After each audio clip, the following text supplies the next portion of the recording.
चतुष्कोणोपरि नैवेद्यपात्रं निधायो गायत्रीमन्त्रेण पात्रान् प्रोक्षयेत्।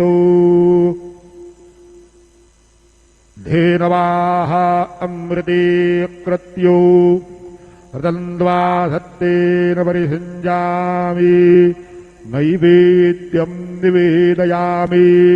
ॐ प्राणाय स्वाहा ॐ अपानाय स्वाहा ॐ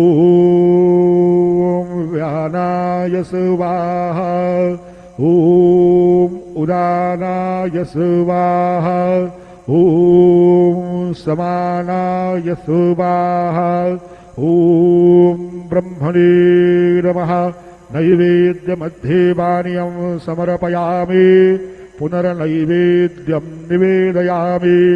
ॐ प्राणाय स्वाहा ॐ अपानाय स्वाहा ॐ व्यानाय स्वाहा ॐ उदानाय स्वाहा ॐ समानाय स्वाहा ॐ ब्रह्मणे नमः।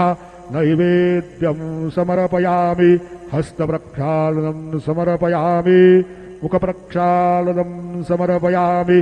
सद्गुरु साईनाथ देवताभ्यो नमः।